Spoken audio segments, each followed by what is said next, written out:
Bonjour à toutes et à tous, vous écoutez un nouvel épisode de Quoi de neuf en histoire. Je suis Rassan Moubarak et dans cette émission, je reçois des historiens à l'occasion de la sortie de leur dernier livre. Aujourd'hui, c'est un épisode un peu spécial. On va parler d'un domaine qui est à la frontière entre l'histoire, la sociologie, les cultures urbaines. C'est l'urbex. Ce mot, qui est la contraction d'exploration urbaine en anglais, pour reprendre la définition de l'historien Nicolas Offenstadt, désigne la visite approfondie, et le plus souvent sans autorisation, d'un lieu marginal, délaissé ou abandonné. Il s'agit pour les urbexeurs, car c'est ainsi qu'on nomme les pratiquants, d'explorer des usines désaffectées, des bâtiments publics, écoles, hôpitaux, prisons laissés à l'abandon, des lieux résidentiels, des hôtels, des maisons inoccupées, bref, toutes sortes d'infrastructures urbaines. Dans les années 90, c'était une pratique réservée à des petits cercles d'initiés, et le mot urbex d'ailleurs apparaît à ce moment-là sous la plume du Canadien Jeff Chapman, connu dans le milieu sous le surnom de Ninjalicious. Et depuis les années 2000, les réseaux sociaux ont décuplé la portée de l'urbex, l'ont fait rentrer de plein pied dans la culture populaire, mais ont également modifié ses pratiques et ses buts. Et j'ai la chance aujourd'hui de recevoir l'un des pionniers français de l'urbex, Timothy Hanem. Bonjour Timothy. Bonjour. Vous sillonnez notre pays depuis 25 ans et vous publiez sous votre pseudonyme habituel Glauqueland un beau livre, 25 ans d'urbex en France, aux éditions Albin Michel. Alors vous avez plusieurs casquettes, vous êtes graphiste, dessinateur, et vous avez fondé en 2002 le site internet Glauqueland, dans lequel vous recensez vos visites, plus de 400 à ce jour. Vous êtes l'auteur de 2 précédents ouvrages sur vos pérégrinations en urbex. Le premier, c'était Urbex, 50 lieux secrets et abandonnés en France, aux éditions Artaud en 2016. Le deuxième, Urbex Europe, 35 lieux secrets et abandonnés en France et en Europe, toujours chez Artaud. Et le troisième, sur lequel nous allons nous attarder aujourd'hui, c'est donc 25 ans d'Urbex en France, aux éditions Albin Michel. Vous colligez dans ce livre 56 visites, dont 10 sont inédites pour le livre. Alors 25 ans, c'est quasiment la préhistoire en urbex, on l'a dit, en France en tout cas. Est-ce que vous vous souvenez de votre première fois ? Oui, alors ma première fois, c'était en 1989, quand j'étais écolier. Il y avait une espèce d'atelier abandonné à côté de mon école primaire et je passais souvent devant quand on allait au terrain de jeu. Et puis je voyais que le mur était effondré, qu'on pouvait rentrer sur le terrain. Et en fait, un jour, je suis passé, je me suis dit, allez, j'y vais. Et j'étais tout seul, j'étais vraiment tout seul, donc c'est pas très malin, mais en même temps, quand on est petit, c'est ce qui se passe. Et j'ai visité cet ancien atelier et en me promenant, je vois des bottes rouges à un moment contre un mur. Je continue ma visite un peu plus loin et quand je repasse devant, les bottes ne sont plus là. Et je rentre dans une pièce, une petite maison à côté de l'atelier et je tombe sur un SDF qui tenait ses bottes à la main et qui me dit tu veux ou tu veux pas. Du coup, ça m'a fait vraiment très peur et je suis parti en courant. Et ça m'a pas découragé pour autant pour explorer d'autres lieux après, mais en tout cas pour une première fois, ça faisait assez peur. Vous avez fréquemment fait par la suite de mauvaises rencontres. C'est quoi les plus grosses frayeurs que vous avez rencontrées ? Les plus grosses frayeurs, on va dire que je suis venu visiter un château abandonné avec ma copine il y a une dizaine d'années. Et en fait, on n'était pas très discret, on s'est garé un peu trop près, une voisine nous a vus. Et pendant qu'on tournait autour du château, qui était muré au rez-de-chaussée et au premier étage, on est tombé sur le propriétaire au coin d'un mur comme ça, qui nous a surpris et qui a agité sa canne très fort en disant « Partez, partez, vous êtes des voleurs ». Donc on lui a dit non, on n'est pas des voleurs, mais vous inquiétez pas, on part tout de suite, il n'y a pas de problème, on est parti. Donc ça fait vraiment peur sur le coup. Mais sinon, une vraie peur, c'est d'arriver dans un lieu abandonné, de voir que j'ai oublié ma carte SD. Ça peut faire peur parce que je me dis si du coup c'est mal. Et la vraie frayeur, c'est de sortir d'un lieu et de s'apercevoir qu'on a paumé ses clés de la maison ou des clés de voiture dans le lieu. Parce que quand c'est un grand lieu, si le lieu est immense, ça peut faire vraiment très peur. Oui, puis en plus, ce sont des lieux en général pas éclairés, puisque l'électricité est coupée depuis longtemps. Ça vous est arrivé, vous, déjà, de vous perdre dans le noir, dans les bâtiments ? Pas perdre, j'ai plutôt un bon sens de l'orientation là-dessus, ça va. Mais non, dans les catacombes, oui, on peut se perdre. Les catacombes, j'y vais jamais tout seul et j'y vais avec des amis qui connaissent ça par cœur ou qui ont un plan. Mais pour certains lieux, non. Quand c'est vraiment un lieu immense avec beaucoup de bâtiments, je peux faire un petit plan vite fait sur une vue aérienne et pour me repérer un peu où on est, mais généralement, il n'y a pas de souci de se perdre. Vous avez parlé des propriétaires juste à l'instant, et il faut quand même le rappeler d'emblée, c'est que tous les lieux en France appartiennent à quelqu'un, que ce soit à l'État, aux collectivités publiques ou à des propriétaires privés. Il n'y a pas de terra nullius en France.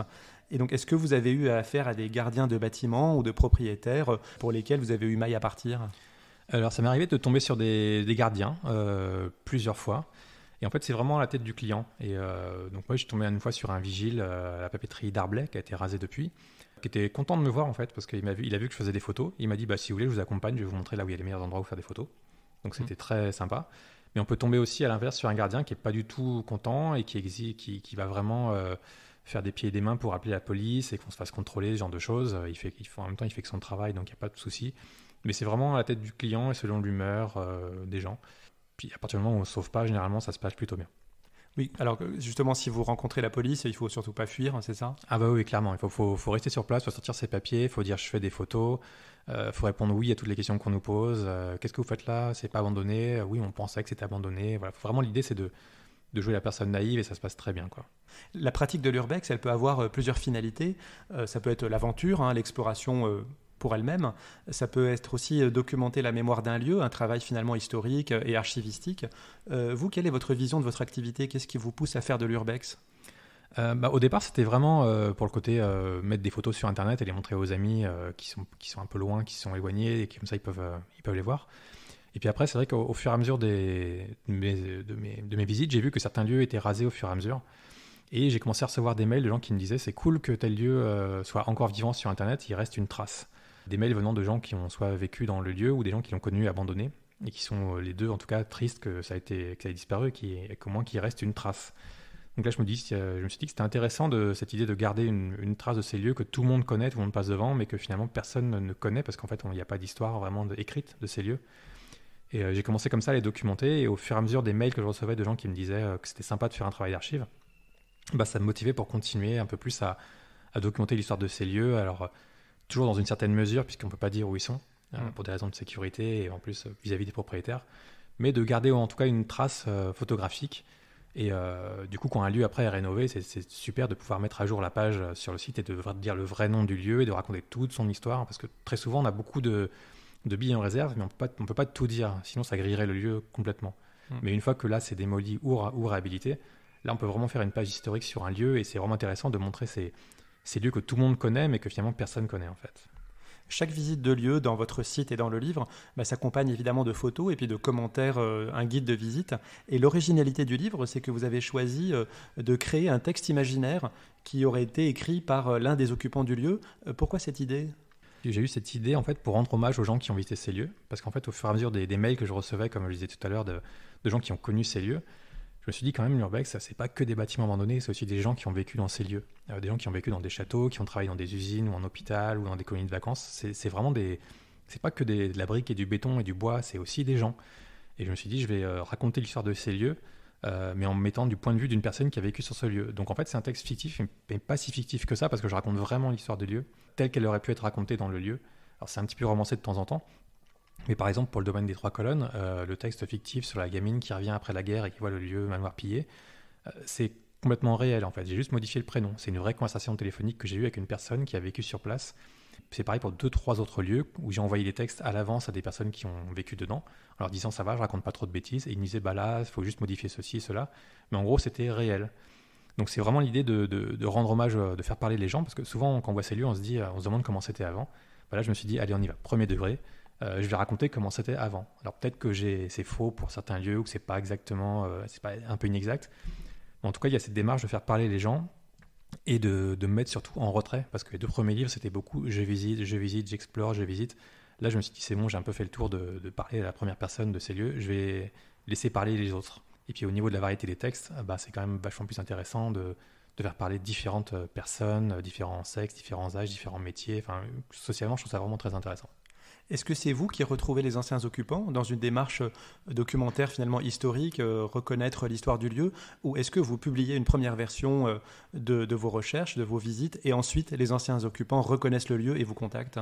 C'est souvent les occupants qui reconnaissent le lieu qui me contactent.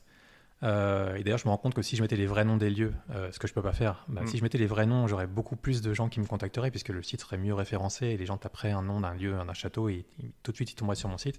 Mais en fait, j'ai pas d'autre choix que de mettre les lieux avec un nom fictif comme une bouteille à la mer et d'espérer que quelqu'un va reconnaître le lieu et m'écrire.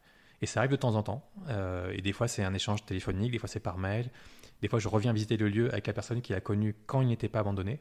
Là, c'est vraiment très intéressant parce qu'on a vraiment, c'est la source première, quoi. On a tout, c'est une première source. Mais j'ai pas trop le choix que d'attendre. Et des fois, je publie une visite en 2015 et 10 ans plus tard, je reçois un mail d'une personne qui dit j'ai connu, j'ai vécu, je vous raconte tout. Donc c'est vraiment au petit bonheur à la chance. Certains auteurs pensent aussi l'urbex comme une affirmation politique, c'est-à-dire comme une volonté manifeste de se réapproprier la ville, un espace de liberté, d'autant qu'aujourd'hui les villes sont cloisonnées, surveillées, il y a des caméras de surveillance partout. Est-ce que vous avez aussi une démarche politique quand vous visitez ? Pas vraiment, je ne suis pas très militant pour entre guillemets, ce droit à l'exploration, à la visite. Moi, j'estime que je suis de passage. Et surtout que je ne suis pas chez moi, même si c'est un hôpital qui est abandonné depuis 10 ans, c'est pas chez moi et je n'ai pas le droit d'y être pour des raisons de sécurité, parce que s'il se passe quelque chose, ça va retomber sur le propriétaire ou la collectivité à qui ça appartient. Donc vraiment, j'estime que je suis de passage, je viens, je fais mes photos, mais je ne milite pas vraiment pour un droit à visiter une usine à l'abandon depuis 40 ans, et parce que c'est pas grave, parce que tout le monde y va tous les week-ends. Non, c'est pas vraiment mon optique. J'essaie vraiment d'être un peu responsable et je me dis que même si un lieu est abandonné depuis 10 ans, il appartient toujours à quelqu'un et j'estime pas avoir le droit d'y aller parce que c'est abandonné, quoi. En tout cas, ça interroge la liberté qu'on peut avoir à explorer la ville. Et c'est vrai que quand on pense urbex, on pense aussi à une démarche complètement libre. Et on se rend compte que c'est pas toujours le cas. C'est assez paradoxal, mais c'est un milieu qui a beaucoup de règles, non écrites, mais quand même acceptées par beaucoup. Quelles sont ces règles ? Alors, c'est vrai que c'est assez paradoxal parce que quand on visite un lieu, on a une sensation de liberté vraiment qui est très grisante de pouvoir tout visiter une usine ou une prison ou un château, ou des lieux qu'on n'a jamais l'habitude de visiter. Mais en fait, si on veut que cette visite se passe bien, que le lieu reste aussi cool que quand on l'a visité, il faut respecter 2-3 règles de base qui sont déjà ne pas dire où c'est, ou en dire le moins possible, et ne rien casser, ne rien toucher, enfin vraiment laisser le lieu tel qu'il était quand on est rentré dedans, pour que les gens qui passent derrière nous puissent profiter d'une visite aussi plaisante que nous, en fait. C'est juste du respect. Et alors, c'est vrai que c'est un peu un débat dans la communauté. Des gens se disent ça sert à rien de laisser tous ces bouquins-là, moi je vais les prendre, au moins il faut que ça serve. Et nous on dit ouais, mais si tu les prends, le lieu, si la bibliothèque, quand on revient un mois plus tard, c'est vide, c'est moins joli et c'est pas très sympa pour les gens qui visitent après toi. Mais en même temps, comme ces gens n'ont pas le droit d'y être et nous non plus, on n'a pas vraiment de. Enfin, moi, j'estime pas être la police de l'urbex, c'est-à-dire qu'est-ce qu'il faut faire, qu'est-ce qu'il faut pas faire. Moi, j'aime bien respecter les lieux, les laisser tant qu'ils sont. Mais si les gens passent après moi et taguent ou cassent ou vandalisent, je n'y peux pas grand-chose. Et comme je ne suis pas le propriétaire, je ne peux pas non plus les blâmer. Et d'ailleurs, quand on se rencontre dans un lieu abandonné entre explorateurs, entre guillemets, ça s'annule en fait. Ni l'un ni l'autre n'a le droit de reprocher à l'autre de ne pas être là. Et moi, en tout cas, je ne vais pas dire aux gens s'ils doivent faire ou pas faire. Je peux trouver dommage, bien sûr, de taguer ou de graffer, mais si je tombe sur des gens en train de le faire, je vais pas leur dire arrêtez tout de suite, c'est pas respectueux. Je veux dire, chacun a sa conscience et chacun a sa responsabilité. Vous l'avez dit, une des règles pour protéger les lieux, c'est de ne pas dévoiler leur localisation exacte pour éviter qu'ils soient soit saccagés, soit trop modifiés par des visites très fréquentes. Vous, quels moyens vous mettez en œuvre dans votre pratique pour préserver l'anonymat du site ? Déjà de ne pas donner la ville, ça c'est un truc tout simple, de ne pas donner le vrai nom. On peut des fois donner le département, on peut donner un faux département aussi, ça peut aider à protéger un lieu quelque part. Tant pis pour la réalité historique, hein. Si c'est un château en Bourgogne, on dit qu'il est en Normandie, c'est pas très grave. Si ça le protège, c'est pas très grave. Des fois, je connais certaines personnes qui postent pas du tout la façade, parce que c'est vrai qu'avec les outils qu'on a maintenant, n'importe quelle photo où il y a un programme qui est très connu, qu'on ne dira pas ici, mais on trouve tout directement et c'est assez flippant. Pour protéger un lieu aussi, avant de poster mes photos, des fois je les envoie en privé à des amis qui font aussi de l'urbex et je leur dis regardez, lisez le texte, est-ce que j'en dis pas trop, est-ce qu'il n'y a pas un logo d'hôpital qui traîne quelque part sur un document que j'ai pris en photo. Oui, parce que des fois il y a des affiches murales dans un lieu qui permet d'avoir une idée de l'année, éventuellement Tout à fait, j'essaie de verrouiller ça, donc des fois je floute, des fois je coupe, des fois il y a certaines choses qu'on ne prend pas en photo. Et des fois même j'ai des amis qui ne postent pas leurs photos pendant 3-4 ans jusqu'à ce que le lieu soit rasé ou réhabilité ou fermé complètement. Et puis, par exemple, au niveau d'histoire, si c'est un manoir qui a été construit en 1906, je change, je dis début 20e siècle. Je reste un petit peu flou, un peu vague.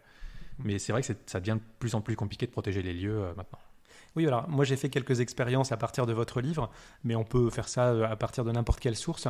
Donc dans le livre, on l'a dit, il y a 56 visites, donc j'en ai pris quelques-unes et en essayant de retrouver le lieu. Alors des fois, vous, dans l'histoire, vous fournissez quelques indications, et puis effectivement, avec l'image fournie, et puis avec certains comptes rendus d'autres urbexeurs qui sont peut-être moins scrupuleux que vous, on arrive parfois à identifier certains lieux. Bon, je ne vais pas les dire non plus, je vais respecter l'endroit. Il y a juste un endroit que j'ai bien aimé, parce que c'était un parc aquatique dans les Yvelines. Bon, on peut dire c'est le parc aquatique des Grenouilles, vous le surnommez comme ça.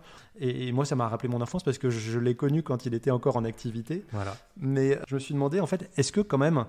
Donc j'ai réussi à retrouver certains lieux. Et quand on va sur d'autres sites, c'est encore plus facile que chez vous. Est-ce qu'il n'y a quand même pas une espèce d'ego à dire, moi j'ai trouvé ce lieu, Je prends l'exemple de Christophe Colomb. S'il avait dit à personne qu'il a découvert l'Amérique, finalement, son nom ne serait pas resté dans l'histoire. Donc, est-ce qu'il n'y a pas une tentation de certains de dire je donne quand même des indications, vous allez finir par le trouver, et puis vous savez que c'est moi qui ai fait la première visite. Est-ce qu'il n'y a pas ça aussi? Je pense pas à ça en général, parce que dans 99% des cas, quand on visite un lieu, on sait pertinemment qu'on n'est pas le premier à le visiter. En fait, moi, je suis assez transparent sur mes sources. En fait, quand je dis que j'ai découvert ça par hasard sur Google Maps, je le dis. Quand c'est un ami qui l'a trouvé, je le dis. Quand c'est un lieu qu'on m'a envoyé en MP, en fait, parce que ça m'arrive de temps en temps, je le dis aussi. C'est grâce à cette personne que j'ai découvert ce lieu. Je cite, je remercie. Mais j'ai pas vraiment ce besoin de reconnaissance. En fait, si j'ai un besoin de reconnaissance, ce serait plutôt une reconnaissance sociale. Quand les gens ils me disent c'est super de préserver l'histoire de ces lieux, qu'il reste une trace. On voit que vous vous intéressez à l'histoire des lieux avec les vues aériennes et tout. Là, je me dis, c'est content, c'est vraiment ce que je voulais faire. Mais je ne suis pas comme certaines personnes qui adorent qu'on leur dise qu'ils sont des découvreurs. D'ailleurs, c'est pas ce qu'on me dit. On me dit jamais, c'est génial, tu découvres des spots de dingue. Non, moi, je les découvre pas. Et je passe toujours après beaucoup de gens, en fait. Et l'intérêt, c'est de raconter l'histoire du lieu, même s'il est tagué depuis 40 ans. Et que tout le monde l'a déjà visité avant moi, c'est pas grave. Moi, je choisis pas les lieux en fonction de celui-là, personne ne l'a fait, je vais absolument être le premier à le faire. C'est vrai que ça arrivait une fois que j'ai visité, une seule fois que je suis venu sur un lieu, j'ai fait une photo, et c'est la maison Dupas qui est dans le livre. Je pensais vraiment que c'était juste un hangar tout pourri en venant la visiter. Et surprise, c'est une maison abandonnée avec un magnifique piano complètement en recouvert de lierre. Et ça, je l'avais jamais vu nulle part ailleurs sur Internet. Et pour le coup, je me suis dit, tiens, j'ai l'impression que j'ai fait une découverte et j'étais content. Mais 5 minutes plus tard, après, on s'en fout en fait. L'intérêt, pour moi, c'est de raconter l'histoire, de montrer le lieu, et que je sois le premier ou le deuxième ou le troisième, c'est vraiment pas le but en fait. Puis après, ça peut donner quand même des histoires sympas, parce que un des châteaux que vous avez visité, le château de Fanny, en fait, il a été racheté en 2022 par Daniel Preston, des enchères sur eBay, et il l'a acheté pour 1 euro. Donc c'est un Anglais, il a fondé une chaîne YouTube, Escape to Rural France. Il fait des vidéos sur la restauration de ce château, donc il y a quand même des belles histoires là-dedans. C'est vrai que ça arrive de temps en temps et c'est chouette. Et ce que j'aime bien faire sur mon site, c'est mettre à jour en fait certains lieux. Quand les lieux que j'ai visités sont rachetés ou sont en voie de réhabilitation, je change le statut du lieu et je dis celui-là n'y allait plus. Alors après, est-ce que c'est suivi ou pas? Je sais pas trop, parce qu'on sait jamais trop qui nous lit ou qui regarde nos photos. Mais je peux me mettre en relation avec la personne, et puis des fois je viens sur place et ça m'est arrivé de venir avec une amie voir un château en ruine qui avait été racheté. Et on a pu faire des photos avec autorisation, et on a fait passer le message dans la communauté urbex qu'il fallait plus y aller sur place. Et donc ça, c'est chouette. Oui, et le château de Fanny, c'est vrai que maintenant qu'il a été racheté, j'ai eu l'info qu'après que le livre soit terminé, donc malheureusement celui-là, il ne faut plus y aller. On va pas dire où il est, mais en tout cas, si vous retrouvez l'endroit ou par la chaîne YouTube, ne venez pas sur place, ou alors si vous venez, prévenez bien la personne avant, que c'est dans un but respectueux et pas juste pour le visiter pendant qu'il n'est pas là, quoi. Alors à l'extrême, il y a plusieurs sites sur Internet qui proposent de vendre les localisations des lieux à explorer, soit à l'unité, soit par lot, c'est-à-dire que vous pouvez choisir d'acheter toutes les localisations de châteaux ou alors des usines, et également par localisation géographique. Vous, qu'est-ce que vous pensez de cette dérive commerciale, et est-ce que c'est quelque chose qui est un peu inévitable quand la pratique prend de l'ampleur comme ça ? Je pensais pas que ça serait inévitable, parce que je pensais pas que des gens iraient jusque-là en fait. Mais c'est vrai que c'est un des plaisirs de l'urbex, c'est la recherche en fait. Pour moi, l'urbex, c'est pas que visiter les lieux, c'est aussi les chercher chez soi pendant 2 heures sur Internet, traquer des indices, et quand on trouve le lieu, on est content, et c'est un peu une chasse au trésor. Donc à partir du moment où on achète la carte qui dit directement où est le trésor, je trouve que c'est nul en fait. Il n'y a plus le plaisir de la recherche, et c'est juste du commerce. Donc en fait c'est, ça met un prix sur le lieu aussi, c'est horrible. Enfin, on se dit que tel lieu vaut 3 euros ou 2,99 €. Je trouve ça nul. Et en fait, ce qui est horrible, c'est que l'urbex, c'est une activité qui est gratuite. Entre guillemets, tout le monde peut le faire. Toutes les classes sociales, des fois il faut une voiture, d'accord, mais tout le monde peut le faire, et mettre un prix là-dessus, ça transforme les gens en clients en fait. Et c'est assez horrible, parce que quand on visite un lieu, c'est justement pour être en dehors du temps, en dehors de la société de consommation. Et une personne qui achète un lieu et qui vient sur place, elle va se dire, je sais pas, ce lieu, on va lui demander comment tu l'as connu, elle va dire, je l'ai acheté sur Internet. Je trouve ça un peu petit en fait. Et donc le drame, c'est qu'en plus, ça accélère la visite des lieux, puisque pour certaines personnes, ça pose pas de problème d'acheter 200 lieux pour 30 €. Moi, je le ferai jamais, parce que je trouve ça, c'est honteux. En plus, on paye des gens qui n'ont rien fait en fait, qui ont juste copié-collé plein d'autres sites qui vendent des cartes et qui font la même chose. Et Aude Le Gallou, elle parle bien dans sa thèse justement du tourisme organisé. En fait, ça transforme les gens en clients, et ils se mettent à faire. En fait, quand ils visitent un lieu, ils font la queue pour faire leurs photos. Donc en fait, ça devient complètement touristique, et ça n'a aucun d'intérêt. Et en plus, comme ils ont payé, ils se sentent en droit, entre guillemets, d'attendre quelque chose de chouette. Alors que la plupart du temps, les lieux abandonnés, des fois, c'est pas chouette. Des fois, c'est vide, il n'y a pas grand-chose, mais au moins, on est venu sans payer par notre propre recherche. Donc Des fois, des gens m'ont dit que je devrais faire payer en fait les gens pour faire visiter les lieux. Et j'ai dit bah non, parce que ça les transformera en clients en fait. Et en fait, si au final ça leur plaît pas et qu'ils trouvent que finalement ça fait pas si peur que ça, ils vont être un peu déçus déçus par rapport au prix qu'ils ont payé. Donc il y a une espèce de transaction qui est pas top et qui est un peu malsaine. Et pour finir avec ça, une fois j'ai parlé en MP à des personnes qui vendent ces lieux en fait. J'aurais pas dû le faire, mais je leur ai dit mais je trouve ça un peu honteux ce que vous faites. Et en fait leur excuse c'est qu'ils disent non mais nous on ne fait que aider les gens. Donc là je leur ai dit mais si le but c'est d'aider, pourquoi tout peut pas être gratuitement en fait? Bien sûr. Et bien là il n'y a pas de réponse. Parce qu'en fait le but c'est juste de se faire de 50 € par mois ou 100 € par mois en vendant des spots. Et ils n'ont aucune conscience. Et le drame de ces sites c'est qu'on ne peut même pas les dénoncer parce qu'en fait ça leur fait de la pub. Et le seul moyen de les faire tomber, c'est qu'un propriétaire qui a son lieu sur ce site porte plainte, ce qui arrive pratiquement jamais. Donc en fait, on est comme des cons avec ce genre de sites, qui sont des parasites, et on ne peut pas en parler, et c'est atroce. C'est une démarche vraiment clientéliste, commerciale, et vous avez cité Aude Le Gallou, qui est géographe, et que je salue au passage, parce que je sais que vous la connaissez très bien, et qui, elle, effectivement, a étudié une nouvelle forme de tourisme, celui des ruines urbaines. Elle prend l'exemple de deux villes, à Détroit, aux États-Unis, avec toute l'industrie automobile désaffectée, et puis Berlin, bien sûr, en ex-RDA. Elle étudie tout particulièrement des sociétés qui organisent des urbex tours où les gens font la queue et puis prennent des photos et puis s'en vont. Donc je profite de cette émission pour dire à Aude de terminer son livre pour pouvoir la recevoir. Qu'elle le publie enfin. Mais voilà. Mais du coup, ça m'amène à vous interroger sur les lieux potentiels d'exploration tels que vous présentez dans le livre. J'ai trouvé qu'il y avait assez peu de sites industriels. J'ai l'impression que vous aimez plutôt les maisons, les petits châteaux abandonnés, voire même pas mal d'exploration en milieu rural et non pas périurbain. Est-ce que je me trompe ? En fait, c'est un peu un hasard parce qu'en fait, j'adore les sites industriels parce que c'est vraiment mon type de lieu préféré parce que déjà, il n'y a aucun stress si on se fait attraper dedans parce que c'est une usine, ça appartient en général, c'est pas un propriétaire tout seul qui essaie de retaper.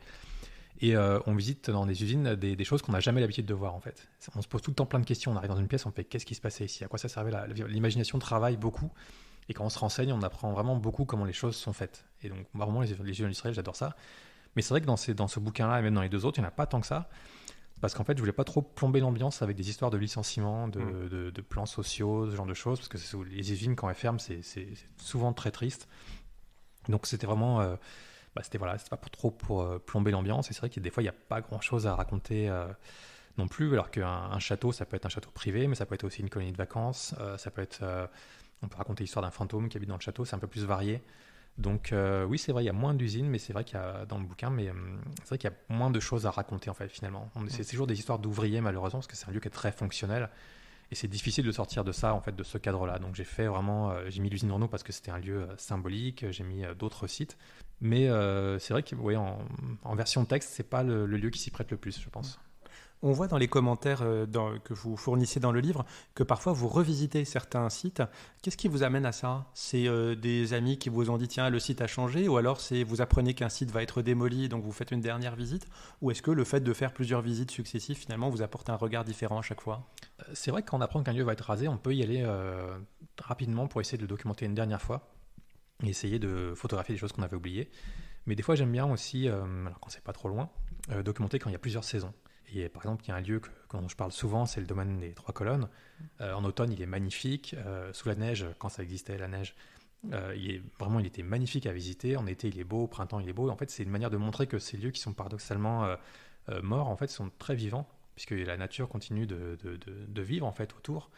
Et des fois, on peut croiser des animaux, voilà, ce genre de choses. Mais j'aime bien documenter. Et puis c'est vrai que quand un lieu comme les Trois Colonnes, où il reste plus grand-chose tellement il a été pillé, quelque part, ça me motive pour revenir sur place exprès, mais alors pas pour faire des photos forcément, mais pour fouiller vraiment dans la cave ou dans les gravats, voir s'il ne reste pas un bouquin, un document, un tableau, une photo, quelque chose qui aurait échappé au pillard.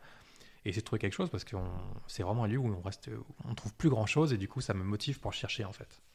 Est-ce que dans le milieu de l'urbex, il y a des lieux à visiter absolument dans une vie, comme on trouve dans n'importe quel guide touristique, les 100 destinations à faire une fois dans sa vie ? On a parlé de Détroit, de Berlin, je pense aussi à Pripyat en Ukraine, qui est la ville juste à côté de l'explosion de la centrale de Tchernobyl. Est-ce qu'il y a des hauts lieux qu'il faut avoir visités ? Est-ce que c'est aussi votre démarche à vous ? Alors c'est vrai que ça revient souvent, Détroit, Pripyat, c'est des noms qui reviennent souvent, mais en fait comme ils ont déjà été visités par beaucoup de gens et des fois très bien documentés, notamment par Yves Marchand et Romain Meffre pour Détroit. Et puis qui sont les deux préfaciers de votre ouvrage. Voilà. Et par Tchernobyl, puis il y a plein de bouquins qui ont été faits sur Tchernobyl, même des photos, des reportages, même sur Internet. En fait, je me dis, je vois pas trop ce que je pourrais apporter de nouveau, en fait, déjà. Et puis, c'est vrai qu'à force de les voir, on a l'impression de les connaître un peu déjà. Donc, ça motive un peu moins pour y aller, alors que généralement, moi, un lieu, moins il y a de photos, et plus ça me donne envie d'y aller. Donc, en fait, je pense que ces lieux-là, les gens ça a été très bien documenté par d'autres personnes, et je vois pas ce que je pourrais apporter de plus. Mais par contre, à l'inverse, il y a un site que j'aimerais beaucoup visiter, qui s'appelle Pyramiden. Alors, je pense pas que ça change grand-chose que je mette son vrai nom, parce que c'est à 900 km au nord de la Norvège. Donc, c'est une immense île. On n'est pas loin du pôle Nord. C'est sur l'île de Spitzberg.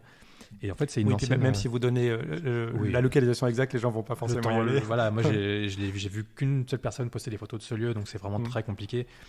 Et c'est une ancienne communauté minière russe qui a fermé en 98, et c'est devenu une ville fantôme, mais un peu touristique aussi quand même, parce qu'il y a un hôtel sur place et quelques restaurants. Donc ça vit un petit peu, mais c'est quand même une ville fantôme. Et ça, pour le coup, comme ça n'a pas été très documenté, c'est comme la mode Chandonnier en fait, en 2016, ça avait très peu été documenté, du coup ça m'a motivé à venir en fait. Donc vous n'avez pas visité Pripyat, si je comprends bien. Non, je ne suis pas allé. Et en plus, ça ne vous tente pas. Ça me tente moyen. Voilà. Est-ce que vous êtes allé à Rumu en Estonie ? C'est sur ma carte, mais je ne suis pas allé parce qu'il n'y a pas grand-chose autour pour motiver ma copine à lui dire parce qu'on n'ira pas faire des vacances là-bas. Donc non, c'est assez loin. J'attends généralement qu'il y ait d'avoir au moins une dizaine de lieux dans un autre pays pour me dire là c'est bon, il y a de quoi faire. Si celui-là est fermé, si le premier est fermé, il reste le deuxième. Si le deuxième on tombe sur la police, il reste un troisième et un quatrième, etc. En tout cas, je vois que vous avez évidemment eu la référence, parce que Rumu en Estonie, c'est une carrière de calcaire qui a servi de camp de travail forcé sous le régime soviétique, et maintenant c'est à l'abandon. Et sur le terril à côté, il y a encore des vestiges, des bâtiments, et c'est à cet endroit qu'a été tourné en 2015 le clip de la chanson Faded d'Alan Walker, qui est un DJ anglo-norvégien. C'était un grand succès, on le voit déambuler au milieu de ces bâtiments, et ça a fait 3,5 milliards de vues sur YouTube. Est-ce que vous êtes fan, vous, de ce genre de ce clip en particulier? Est-ce que c'est trop mainstream? Non, moi j'ai rien contre, mais après ça dépend des lieux. Comme c'est un lieu qui est déjà très connu à la base, moi je trouve ça me gêne pas du tout. Et puis en plus de voir le clip que je connaissais pas, ça m'a donné très envie d'y aller en fait, parce que moi je pensais que c'était juste une carrière. Et puis quand je vois tous les bâtiments qu'il y a autour, ça donne vraiment très très envie d'y aller. En plus on avait prévu d'aller faire un petit tour là-bas, donc ça motive. Mais après non, en fait, quand c'est un lieu comme ça me dérange pas. Par contre, si demain quelqu'un vient tourner un clip dans un lieu qui est magnifique et préservé, où personne n'avait posté la façade, et que du coup, et que ça fait 3 milliards de vues, là par contre, oui, ça me fait un peu peur, parce que on sait que dans un mois, ça va être tagué, ça va être vandalisé, tout le monde va passer dessus, donc ça dépend des lieux en fait. Un clip tourné à Pripyat, c'est pas grave, à Détroit, c'est pas grave, à Gunkanjima, c'est pas grave. Ça dépend vraiment des lieux en fait. Mais c'est vrai que quand c'est un lieu qu'on a déjà visité, il y a une espèce de relation affective qui fait qu'on se dit ah, mince, celui-là, il a fuité et tout le monde va y aller, et du coup, ça sera plus comme avant et il finira par être brûlé peut-être. On a parlé un peu de la musique et vous avez parlé aussi des graffitis. Dans quelle autre manière l'urbex a imprégné les cultures urbaines selon vous? Dans le cinéma déjà, dans des films comme 28 jours plus tard ou La Route, qui était, même si c'était un livre que je sais pas à quelle date il a été écrit, La Route exactement, mais ça a beaucoup imprégné la culture populaire. Et récemment, il y a une série qui s'appelle Walking Dead d'Daryl Dixon qui est sortie, qui se passe en France. Et je suis persuadé que cette série, le fait qu'il y ait beaucoup de photos de châteaux abandonnés en France, ça a motivé les Américains à venir sur place, tourner une série exprès dans ce genre de lieu. Je suis pas sûr que sans l'urbex, cette série en fait aurait vu le jour. Cette popularisation, elle est aussi en grande partie liée aux réseaux sociaux. Donc au départ Facebook, puis ensuite Instagram, YouTube. Et d'ailleurs, vous êtes aussi vous-même actif sur ces réseaux. Vous avez créé le site Glowcland en 2002, mais à l'époque, il n'y avait pas tous ces réseaux. Qu'est-ce qui vous a motivé au départ à mettre en ligne vos photos? C'était un peu le hasard, parce qu'en fait à la base on visitait beaucoup, c'est le projet Blair Witch qui nous a donné envie beaucoup à des amis de visiter ces lieux de nuit avec un caméscope, donc vraiment comme dans le film, pour essayer de revivre un peu les mêmes sensations et se faire peur. Et en 2001 en fait Internet est arrivé en même temps que les appareils numériques, et à la base en fait les vidéos qu'on tournait, on les regardait entre nous en fait le soir, on était 4-5 devant un écran à regarder ça, on rigolait. Et puis je me suis dit tiens, ce serait marrant qu'avec les photos et Internet je pourrais monter ces photos en ligne. Et comme ça, tout le monde pourrait les voir de chez soi. Et même d'autres personnes sur Internet pourraient voir les photos et les expériences qu'on faisait, en fait. Donc, c'était l'idée de partager un peu ces photos de lieux qui font un peu peur. Et c'est pour ça que beaucoup de lieux que j'ai visités au début des années 2000, c'était souvent de nuit. Parce qu'on aimait bien se faire peur et ça faisait un peu partie du côté un peu creepy des débuts de l'urbex.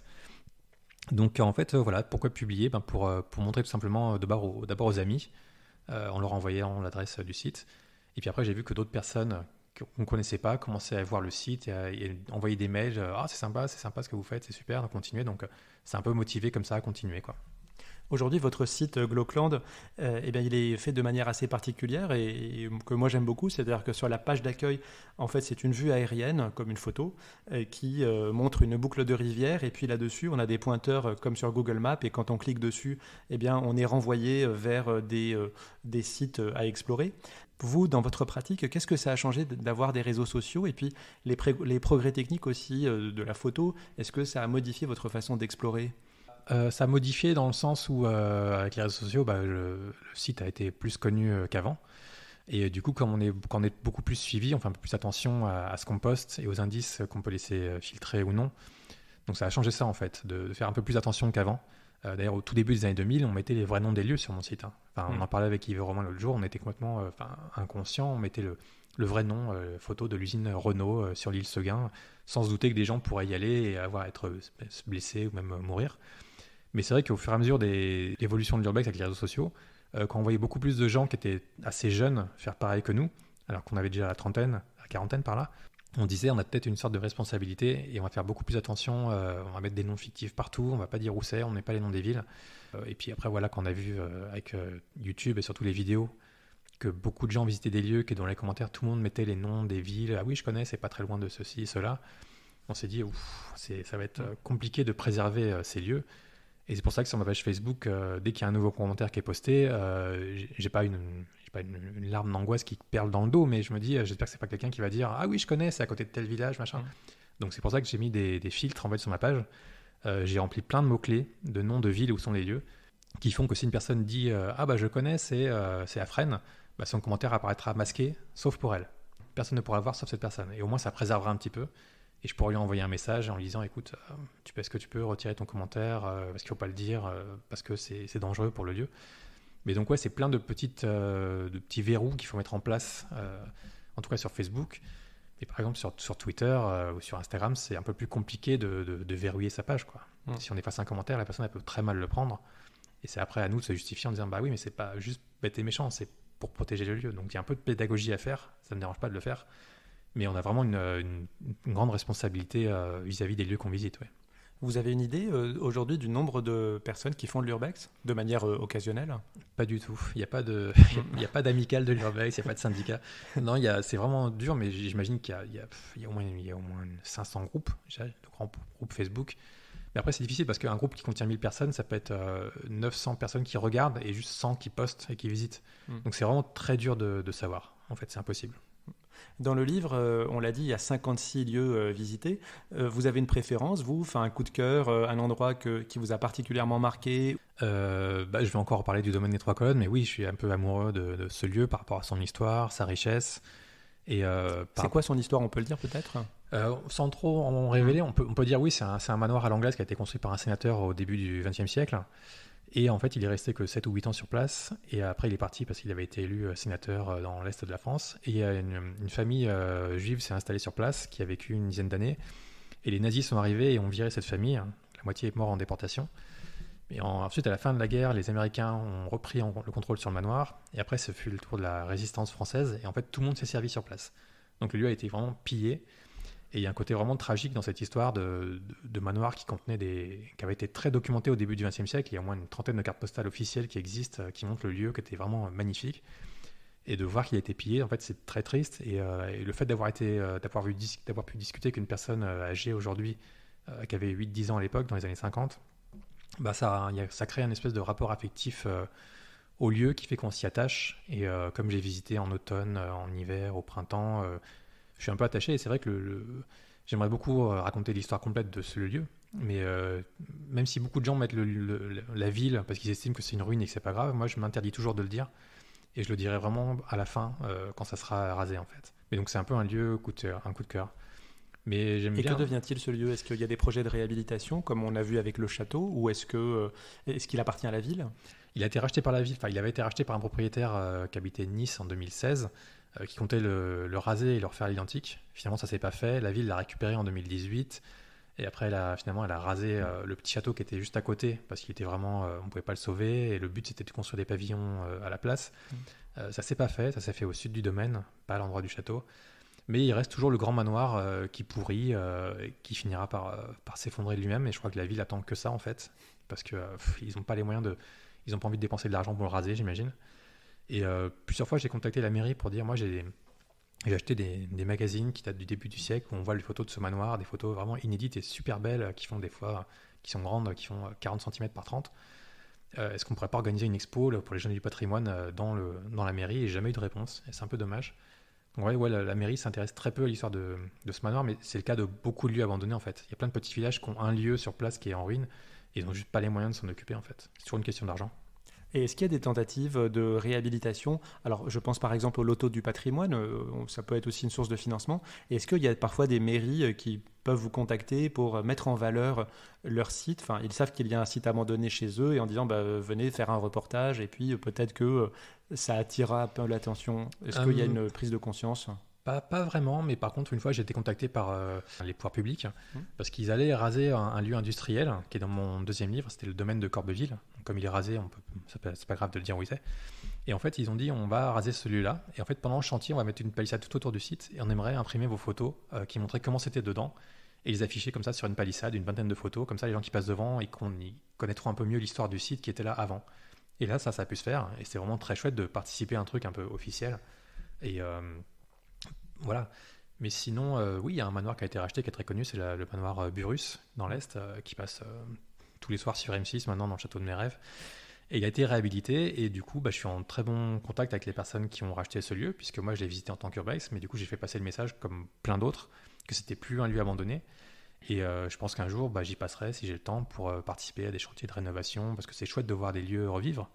Alors celui-là, la toiture était bonne, donc c'est plutôt facile.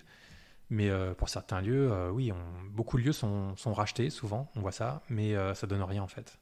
Parce qu'il est à 100 000 euros à l'achat, mais il y a au moins 1 million, 2 millions de travaux. Donc on voit beaucoup de lieux qui sont rachetés, et malheureusement, 2-3 ans plus tard, il ne se passe rien en fait. Pour terminer, Tim, donc 25 ans d'expérience, 400 lieux visités, ça fait, si je compte bien, un week-end sur 3, vacances comprises. C'est ça. Quels sont vos projets maintenant? C'est de poursuivre les visites? Vous avez d'autres projets? Est-ce que vous pensez par exemple à encadrer des plus jeunes? Encadrer les plus jeunes, non, parce que déjà, d'un point de vue légal, ça me paraît un peu compliqué. Et puis il y a le problème en fait, on ne sait pas trop qui on emmène sur place. Si on emmène quelqu'un dans un lieu, est-ce qu'on n'a aucune garantie qu'ils ne disent pas plus tard après à d'autres personnes où c'est. Et des gens me disent des fois, mais j'aimerais bien visiter ce lieu avec des élèves, ce genre de choses. Je dis, je suis désolé, mais non. Ou même des ados qui me contactent, qui me disent, j'aimerais visiter tel lieu, est-ce que tu peux me donner des conseils? Je leur dis, emmène demande à tes parents déjà de le faire, même si c'est moins marrant. Un prochain projet, c'est de visiter un lieu, le prochain, et d'en arriver à faire un chouette reportage. Parce qu'en fait, il y a un truc que je dis souvent, c'est que c'est pas le lieu qui compte en fait. On peut très bien visiter un lieu qui est nul, qui est moche, qui est pas très photogénique, mais ce qui compte, c'est ce qu'on en fait en fait. On peut très bien visiter un lieu moche, comme on voit ça dans mon livre. Je suis très fier d'avoir des lieux très moches, mais qui ont une histoire très riche. Et qu'en fait, on voit que derrière un lieu moche, il peut y avoir une histoire très intéressante, pour peu qu'on s'y intéresse. Et du coup, si ça peut inciter les gens à s'intéresser aux lieux moches, pour découvrir qu'ils ont une belle histoire derrière, c'est cool. En tout cas, non, mais dans le livre, c'est moche parce que abandonné, mais pas moche en soi, on est d'accord. Oui, voilà, c'est vrai. J'espère. Et puis en tout cas, les photos sont belles. Et puis certaines photos de drone aussi, parce que maintenant vous utilisez aussi cette technique. Donc, c'est un très beau livre. Ouais. Merci beaucoup, Timothy Hanem, d'être venu. Je rappelle alors, votre pseudonyme, c'est Glogland. Et puis deuxièmement, donc, le titre du livre, 25 ans d'Urbex en France, un beau livre paru chez Albin Michel, déjà disponible en librairie. Et quant à moi, je vous remercie de notre écoute et je vous donne rendez-vous bientôt pour un prochain épisode de Quoi de neuf en histoire. Merci Timothy. Merci beaucoup de l'invitation.